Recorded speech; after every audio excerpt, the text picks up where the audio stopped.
Welcome back. You're watching the Young Turks Dream Decade. If you want a car but don't have the money to buy one, then go out there and rent one. You want a Gucci bag on your night out in town, don't have the money to buy one, then rent one. Everything that you want but don't have the money to buy, you can now rent, courtesy rentcars.com. Its young founder, Manoj Dronadula, is keen to grow aggressively, so we decided to put him in touch with TC Meenakshi Sundaram of IDG Ventures in this Young Turks tutorial. Newspaper listings are passé. Looking to rent? Then log on to rentcars.com, a rental portal launched by Manoj Dronadula in November 2010. Listing over 400 items ranging from real estate to automobiles and even electronics, Manoj has already facilitated over 100 transactions. While posting ads on the portal is free, Rentcars charges 5% of the total rent fee for every successful transaction. With over 12,000 users in the last 4 months, Manoj is now looking to collaborate with enterprise businesses to generate volume. But taking the website from beta to live is not easy, especially since Manoj is entering the crowded e-commerce space. What are the common pitfalls among internet startups we should watch out for?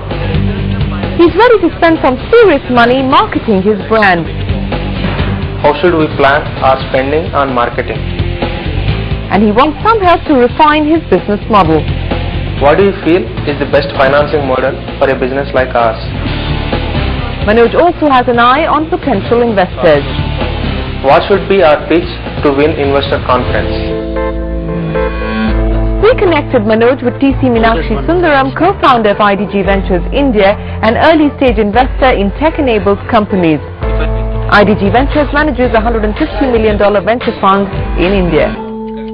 What are the reasons for failure of startups and what are the common pitfalls we should watch out for? The complexity of execution is normally underestimated. Yours is not just about putting up a website where an e-commerce transaction takes place once.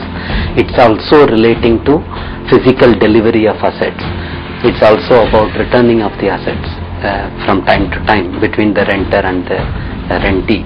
So when looking at this, the execution challenge at the ground level in terms of how that will happen is something that you should plan for, and how much of it you can manage through a workflow and on the web has to be seen. Because if you are not aware of what's happening at that level, you may not also know whether the transaction has been successful or not. Then in terms of being able to do transactions on it, commercial transactions on it, whether payment takes place, and then later tracking it for various stages of it and across multiple geographies to be able to do, you have to build a team to do that.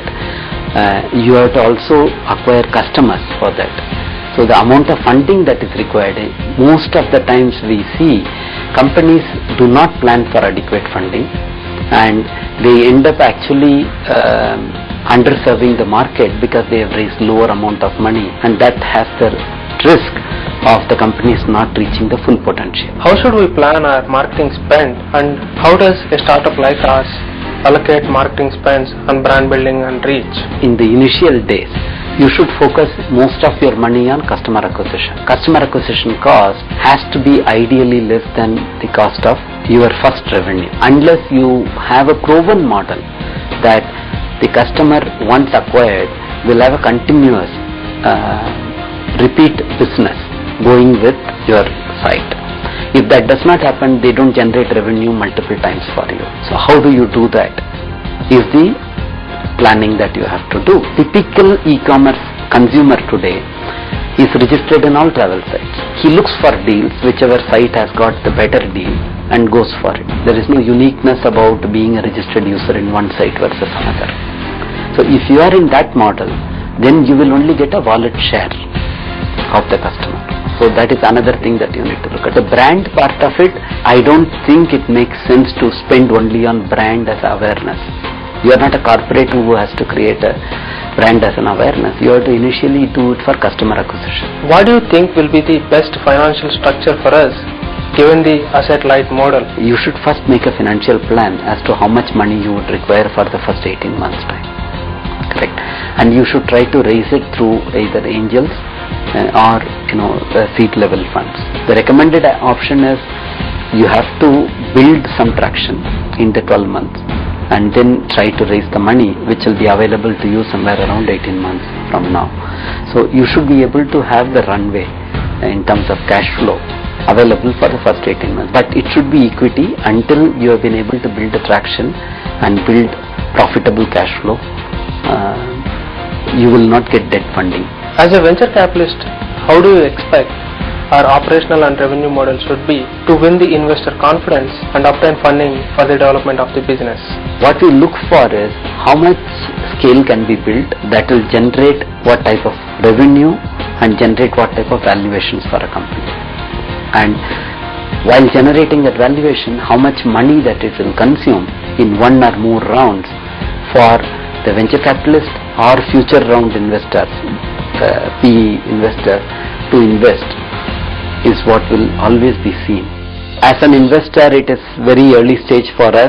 This company will require to take some angel funding and then take it to the next stage of proving that there is adequate market in terms of users, in terms of business that takes place, and in terms of the revenue that they can generate. Manoj, here's wishing you the very best of luck. Time for another break. When we return, a student startup from IIT Delhi, the story of Pocket Copy, when we return.